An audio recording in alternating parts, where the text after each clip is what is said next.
Everyone, welcome back to my YouTube channel. I hope you are all good. जैसा कि previous video में मैंने source video डाली थी, उसमें मैंने बीएससी फाइनल ईयर के जो क्वेश्चन आए हुए थे वो आपके साथ डिस्कस किए थे।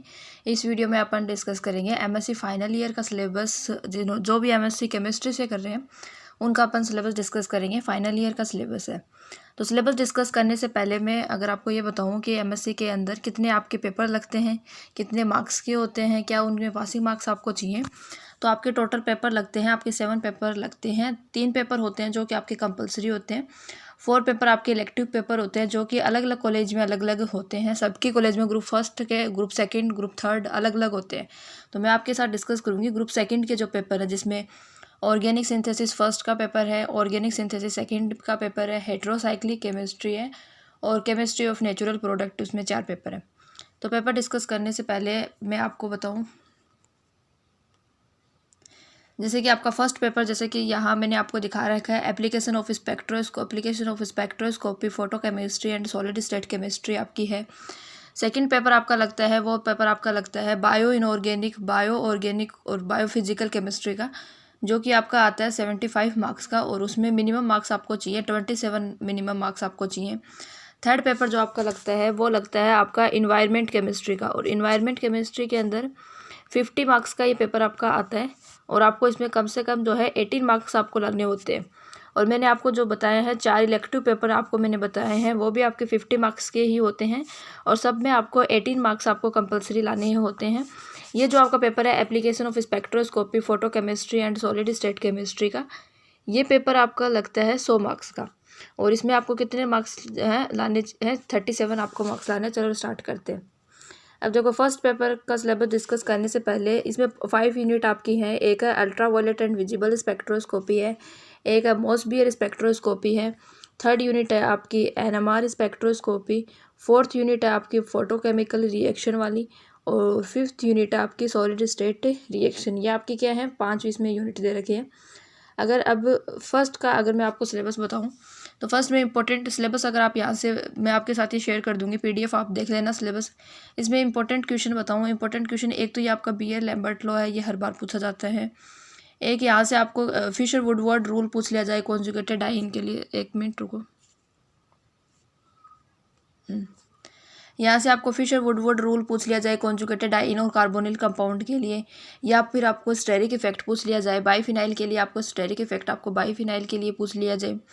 नीचे वाले पोर्शन में अगर यहाँ से एक इंपॉर्टेंट क्वेश्चन है, effect of hydrogen bonding and solvent, effect on vibrational frequency, overtone, combination band and Fermi resonance, ये क्वेश्चन हर बार ही पूछा जाता है। एप्लीकेशन ऑफ वाइब्रेशनल स्पेक्ट्रोस्कोपी भी यहाँ से इंपॉर्टेंट है। तो ये इसमें 4 क्वेश्चन इंपॉर्टेंट है। आप देखो कौन कौन से क्वेश्चन इंपॉर्टेंट है, इसको एक बार हटाते रहो। एक तो आपका पूछा जा रहा है, इसमें से एक तो आपको पूछा जाएगा बीयर लैम्बर्ट लॉ बताओ, एक तो आपको ये पूछा जाएगा बीयर लैम्बर्ट लॉ वाला लॉ बताओ, एक आपको ये पूछा जाएगा स्टेरिक इफेक्ट वाला बताओ, एक आपको ये पूछा जाएगा इफेक्ट ऑफ हाइड्रोजन बॉन्डिंग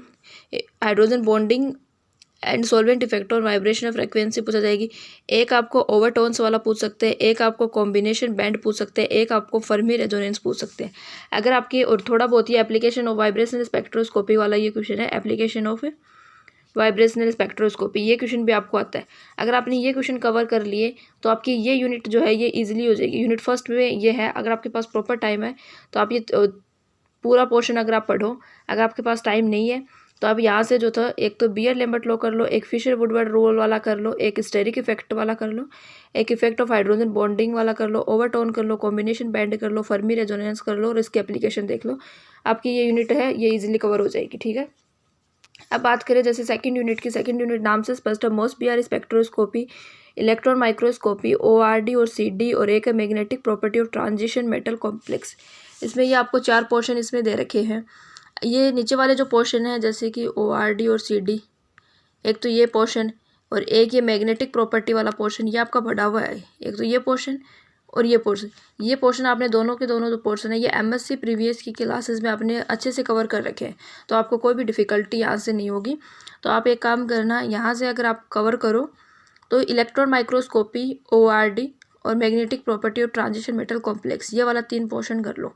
एक पोर्शन, 2 पोर्शन और ये 3 पोर्शन कर लो। अगर आप ये 3 पोर्शन कर लोगे तो आपकी जो यूनिट सेकंड है वो इजीली हो जाएगी आपकी। इसको चाहे आप रहने दो, मोसबियर स्पेक्ट्रोस्कोपी इसको रहने दो।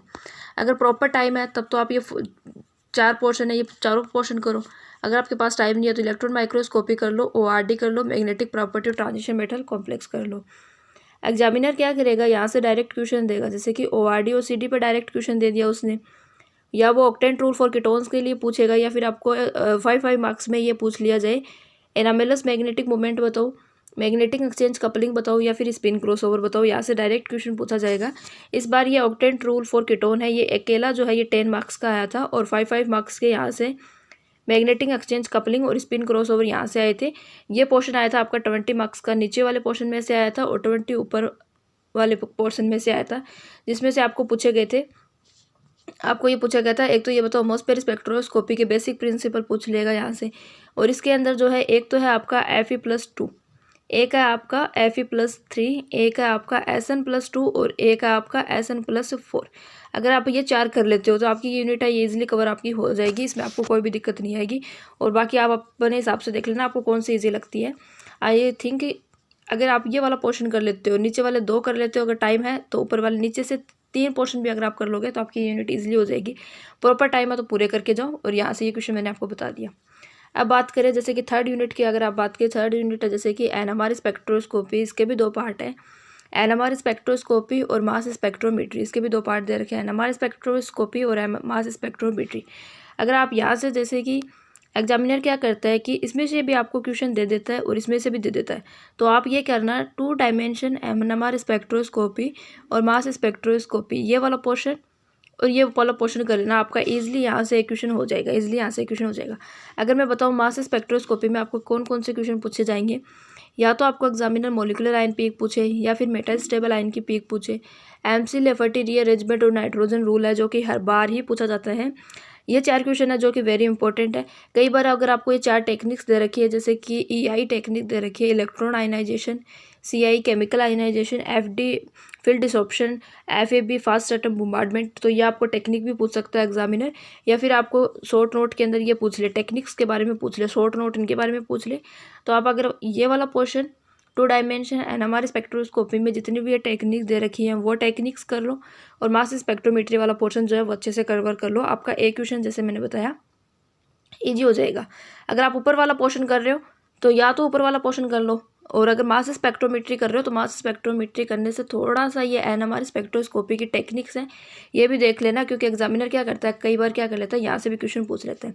अगर यहाँ से अगर आप देखोगे तो इस ऊपर वाले पोर्शन में या तो कपलिंग कॉन्स्टेंट पढ़ के चले जाओ आप, या फिर आपके केमिकल शिफ्ट आपने MSc प्रीवियस में पढ़े हुए हैं, या केमिकल शिफ्ट पढ़ के चले जाओ सॉरी, या फिर आप कपलिंग कॉन्स्टेंट है ये आप पढ़ कर चले जाओ। ठीक है, आपकी ये थर्ड यूनिट कंप्लीट हो गई। फोर्थ यूनिट की अगर मैं बात करूँ तो फोर्थ यूनिट है आपकी फोटोकेमिकल रिएक्शन। अच्छा ये रही फोर्थ यूनिट है आपकी फोटोकेमिकल रिएक्शन, जो कि इस पूरे पेपर के अंदर सबसे इजी यूनिट है। वो है आपकी एक तो है यूनिट फोर्थ और एक है फिफ्थ यूनिट। ये बहुत ही इजी यूनिट है, यहाँ से एग्जामिनर डायरेक्ट क्वेश्चन पूछेगा, कोई घुमा फिरा के यहाँ से क्वेश्चन बिल्कुल भी नहीं आएगा।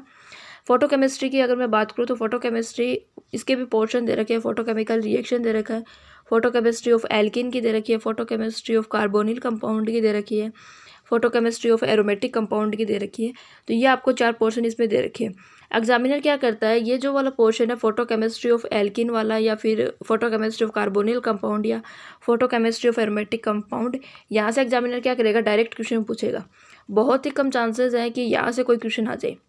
ऊपर वाले पोर्शन से आपके बिल्कुल भी क्वेश्चन नहीं आता। अगर आपके पास टाइम है तो आप ऊपर वाले क्वेश्चन में क्वांट जैसे कि सपोज दैट आपका या आपके क्वांटम इल्ड है, इस तरह के आपके जो क्वेश्चन है जो आने वाले हैं ये देख सकते हो। फोटो डिसोसिएशन देख सकते हो, फोटो डिसोसिएशन देख सकते हो, यहाँ से फोटो डिसोसिएशन देख सकते हो, गैस फोटोलाइसिस वाला ये वाला पोर्शन आप देख सकते हो।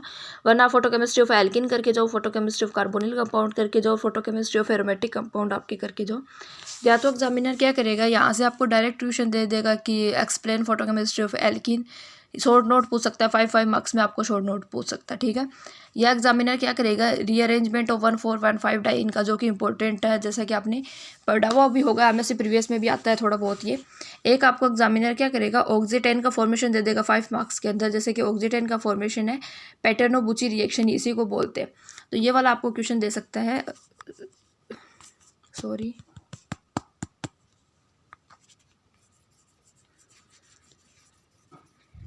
तो ये यूनिट थी आपकी फोर्थ यूनिट थी। फोर्थ यूनिट एकदम ही इजी है। इसमें आप फोटोकेमिस्ट्री ऑफ एल्किन वाला पोर्शन करके जाओ, फोटोकेमिस्ट्री ऑफ एल्किन का करके जाओ, फोटोकेमिस्ट्री ऑफ कार्बोनिल कंपाउंड का करके जाओ, फोटोकेमिस्ट्री ऑफ एरोमेटिक कंपाउंड का करके जाओ। आपकी यूनिट फोर्थ है वो इजी हो जाएगी। थोड़ा बहुत यहाँ से फोटो डिसोसिएशन और गैस फेज फोटोलाइसिस है वो वाला भी देख लेना आप। फिफ्थ यूनिट आपकी आती है सॉलिड स्टेट रिएक्शन की, जो कि आपकी बहुत ईजी यूनिट है। आपने 12th क्लास के अंदर ये यूनिट आपने सभी ने पढ़ी है।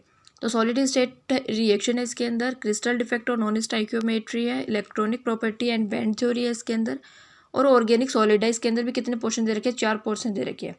या तो आप क्या करो, ऊपर वाले 3 पोर्शन ये कवर करके जाओ, ये वाला पोर्शन कर जाओ आप, या तो ऊपर के 2 पोर्शन कवर कर लो, या फिर आप क्या करो कि नीचे के 2 पोर्शन दे रखे हैं ये वाला कवर कर लो, तो भी आपका यहाँ से एक क्वेश्चन है वो ईजिली हो जाएगा।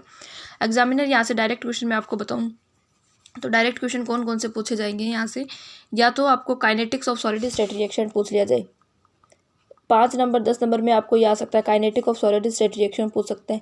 या फिर आपको कौन सा पूछेगा, थर्मोडाइनेमिक पूछेगा, किस किस का, शॉर्टकी का और फ्रैंकल का पूछेगा आपको।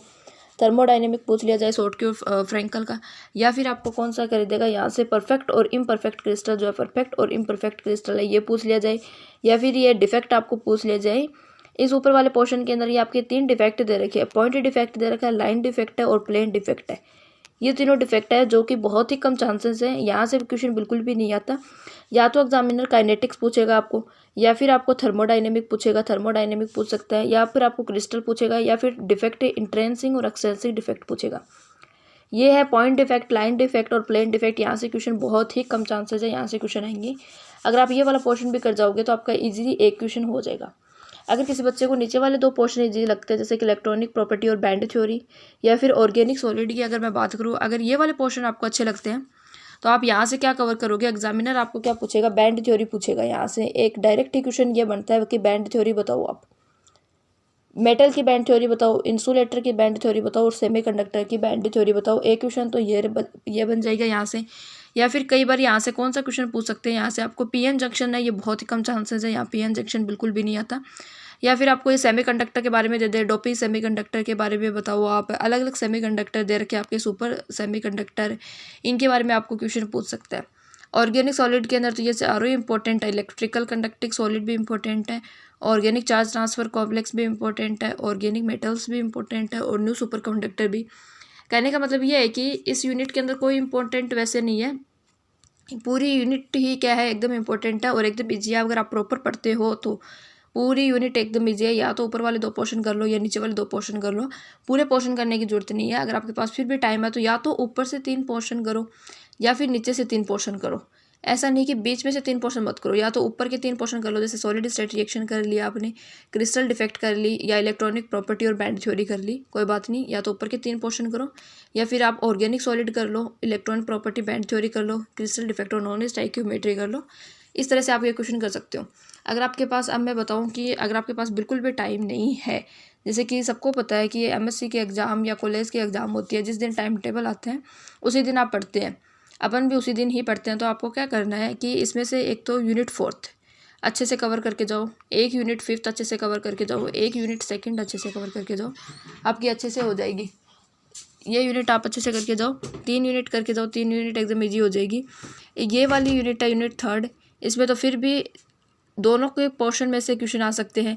ये वाली यूनिट है, इसमें भी दोनों के पोर्शन मिला के क्वेश्चन आ सकते हैं, लेकिन एक तो आपकी यूनिट 2nd, एक आपकी यूनिट 4th, एक आपकी यूनिट 5th, इसमें आपको क्वेश्चन है इजीली आपको मिल जाएंगे। तो यूनिट 4th कवर करके जाओ आप, यूनिट 2nd कवर करके जाओ और यूनिट 5th कवर करके जाओ। ये मैंने आपने बता दिए और इम्पोर्टेंट क्वेश्चन भी मैंने साथ साथ में आपको बता दिए हैं। अगर आपको ये वीडियो पसंद आई हो तो प्लीज़ इसे लाइक करना, जितने भी स्टूडेंट्स आपके क्लासमेट हैं सभी के साथ ये शेयर करना, और अभी चैनल पर अगर आप नए हो तो चैनल को सब्सक्राइब कर लेना, क्योंकि इस चैनल पे मैं आपको एमएससी फाइनल ईयर का सिलेबस, उससे रिलेटेड जितने भी आपके पेपर हैं वो सब आपके साथ डिस्कस करूँगी, चाहे वो कोई भी सब्जेक्ट के हो, जूलॉजी के हो, चाहे बॉटनी के हो, चाहे केमिस्ट्री के हो, सभी के पेपर मैं आपके साथ डिस्कस करूँगी।